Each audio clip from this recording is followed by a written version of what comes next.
You may think a game can't be a threat to you in real life. I believe that to be true at one point in my life, too. I've been playing games since I was a kid. Sonic on the Sega, Mario on the NES, and yes, most importantly, Pokemon. I have played all of the Pokemon games except the most recent versions on the 3DS. This changed with the release of Pokemon Go. Pokemon Go is a game that encourages its participants to venture out into the real world to capture Pokemon, find Pokestops, and conquer gyms. I thought this would be great because I spend plenty of time inside between work and gaming at night. This would be a nice chance to go out and explore the city that I've only been in for a few months. This idea in itself presented some dangers in a city. One could find themselves on the wrong side of a neighborhood, and subsequently be involved with some form of gang violence. One could not pay attention and wander into a busy street while trying to catch something. Or if you're me, you could get yourself involved in something much, much more sinister.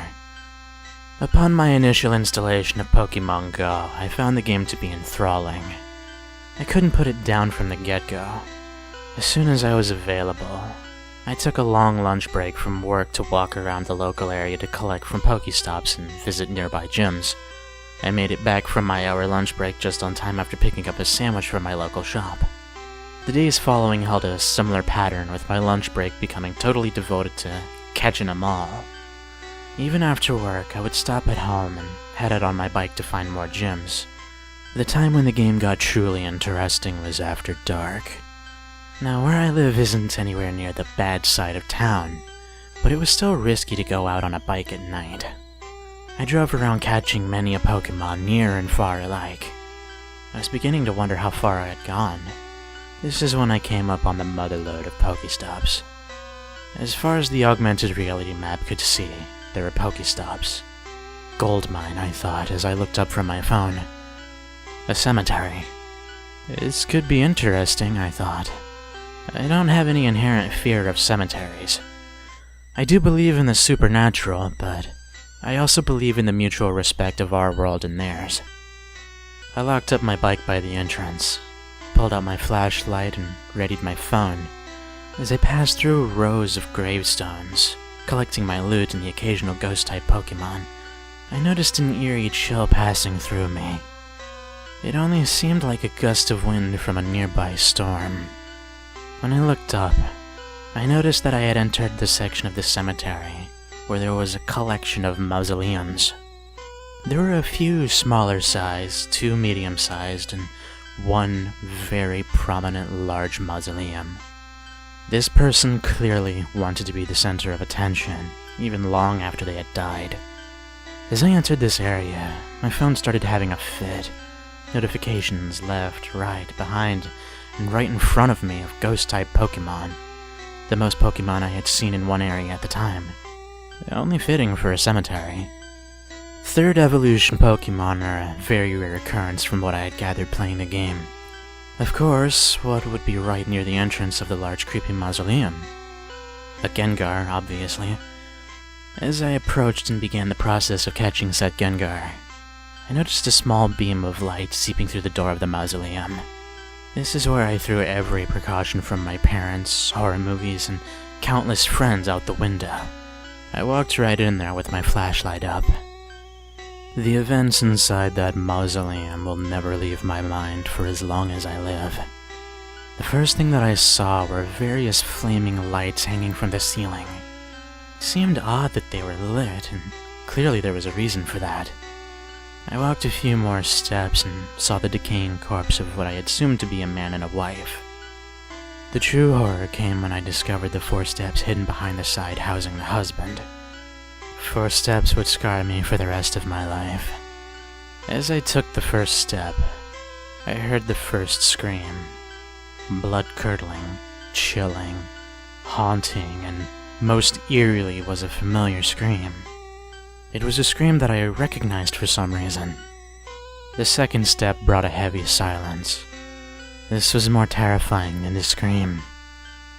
The third step brought the room into full view. It was a large concrete room, adorned with the same lights as the above room. There are 6 openings on the side of the room, just the right size for a human body.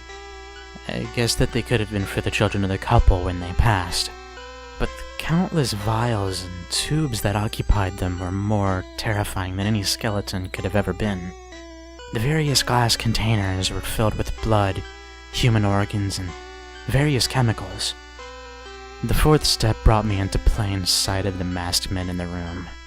6 in total, surrounding a table with a body on it, stripped naked. This was the source of the scream. And what scared me the most is why the scream was so familiar.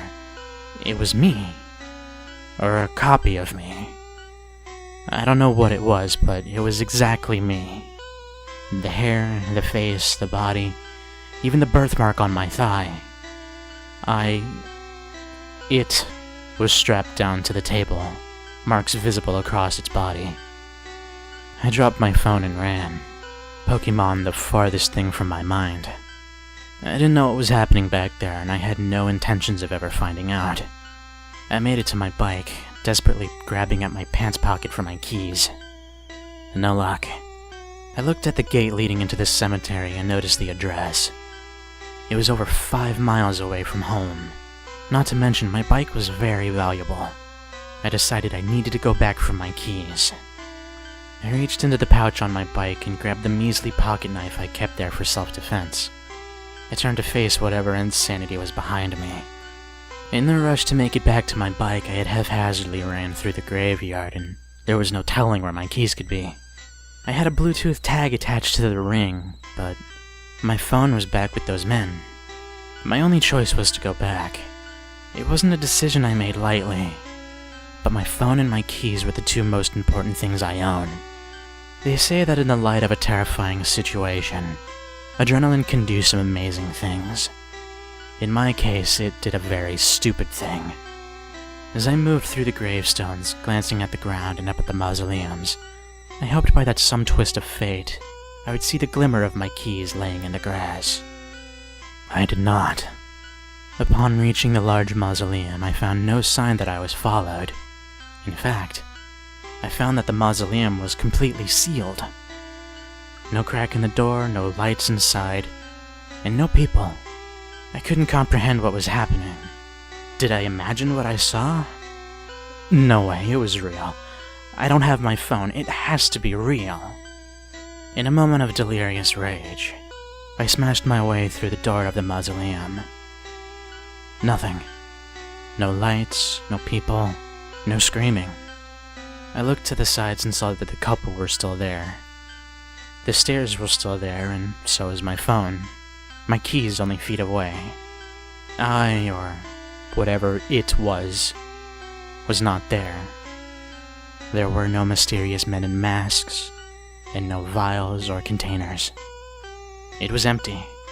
I took my stuff and ran back to my bike. On the ride home, I called the police and tried to explain what had happened to a night dispatcher who must have thought I was insane.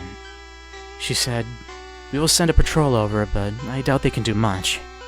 None of my friends believed the story, but I know what I saw. Or maybe I didn't see anything after all.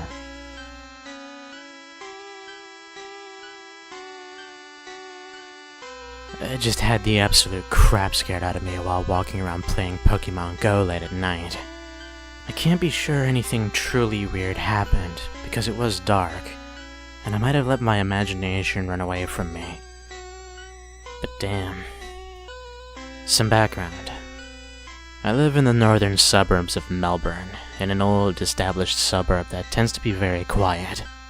There's no crime to speak of apart from the occasional burglary, and it's perfectly safe to walk around at night. It's very green with lots of old trees. There's a beautiful creek reserve running down one side of it. It's a very nice place to live. I got into Pokemon Go a few weeks ago, and it's been great for getting me out there and exercising. My Fitbit reports that my steps per day have more than doubled since I started playing, meaning it's the most effective exercise tool I've used in years. For those who haven't played, Pokemon Go is a free game played on your mobile phone. You walk around the real world and catch little digital creatures, which you then train up and use to fight other players' creatures. You also collect eggs, and you have to walk long distances to hatch them. Anyway, tonight I went out walking in the dead of night because I had a few eggs to hatch, so I figured I'd get some exercise and see if I could finish them off, and maybe catch a few new Pokemon while I was at it. I was 4 blocks from home when I decided I'd walked enough and it was time to head back. I decided to cover some different ground, so I took a left, intending to walk around the block and head home on a different street. So there I was, walking along this cross street, phone out in front of me with the screen on, and I was about to turn left to head back home. From my right across the road, I heard a really weird noise, kind of a whimpering combined with a rasping noise. I looked, but there was a big old tree casting a shadow from the streetlight, so it was just a pool of darkness that my eyes couldn't penetrate. I first thought that a big dog had gotten out of its yard, and I worried it might be vicious. There had been a dozen or so cases of dogs getting out and mauling people at night in the last decade or so in Melbourne, so it was a real, if remote, risk. Then I heard the scuff of a shoe on the concrete, and I realized someone was walking towards me through the patch of darkness. I could faintly just see a pair of legs in silhouette, but nothing else. I got a vague sense of a very tall and very skinny man, but not unnaturally so. We're not talking Slender Man here, just a tallish, skinny-ish person. What really freaked me out, though, was the noise he was making. I had mistaken it for a dog whimpering, but it was him. He was kind of squeaking in a high-pitched voice, but it was muffled and oddly strangled. I was frozen for a few seconds as he walked closer. Then I decided, fuck it. I was turning my back on him and heading home at a very brisk walk. As I walked, I could hear him behind me, still making those weird muffled squeaks, and occasionally I could hear his shoes scraping on the footpath. I'm a big guy, fairly imposing to look at, or so I've been told, so I rarely feel unsafe when out at night. But this guy was freaking me the hell out. I didn't want to look back, but I found I couldn't keep walking with this freak behind me and not at least get a look at him and see how far behind me he was. So without slowing down, I turned and looked. He was about 15 meters or so behind me, and even though he was out from under the shadow of the tree and had crossed the road, all I could see of him was a silhouette. The rational part of my brain was trying to tell me that he was just listening to music and singing along, very badly, and he thought he was being quiet, but didn't realize that I could hear him. But I didn't see any headphones on his head. He was just a black shape, but I was genuinely scared now. My nerve broke and I crossed the road. I figured, hey, at least I'll know if he means to harm me because he'll have to cross the road to follow me. I glanced back again as I crossed, and he was still there, 15 or so meters back, and he was still just a silhouette. I couldn't tell you an age or a racial background. He was just a shadow, nothing more. That wouldn't have been the most unnerving thing about him if it wasn't for that damn whimpering noise he kept making. I finished crossing and walked at a faster pace, going as quickly as I could without breaking into a run. I can walk at a pretty brisk pace. That high-pitched murmuring was still behind me, and seemed to be louder. I was on the edge of panic now, and I looked back one more time. He was right behind me. Without making any scuffing sounds on the path, he had closed in right behind me. He was less than 5 meters away, about the length of a big sedan, and he was still making that creepy whimpering sound. Part of me was determined that this was all completely rational and said, okay, he's seen my phone. I'm about to be mugged. That's all this is, just a guy, probably a drug addict, who wants to steal my phone. I was trying to suppress all the other parts of my mind that were screaming that something was very wrong, and this definitely wasn't just a mugging. I looked forward and tried to walk faster. Then the noise behind me stopped. Here it comes, I thought, and glanced behind. He was gone. The footpath behind me was empty. I nearly tripped over in surprise. He had vanished in less than 2 seconds. I looked into the front yard he had been right beside, but I couldn't see him. It felt like a trap, like I was meant to be dropping my guard, but I didn't care. I got out of there at top speed, jogged the last 2 blocks home, and didn't feel safe until I was inside with the door locked. And that's it. Like I said, most of it could have been my imagination, but several elements really felt off. Like the sudden burst of speed was the most worrying. He closed 2/3 of the distance between us in just a few seconds, without making any noise. It was freaky. And that freaky noise he made was the worst thing. It honestly sounded like someone with a gag over their mouth asking for help. High-pitched, muffled, and weirdly pleading. I know it's possible he was just the world's worst singer, but damn, he really managed to spook me quite thoroughly. If anyone else has any odd encounters while out Pokemon hunting late at night, please share them with me. Now, I'm gonna try and get some sleep.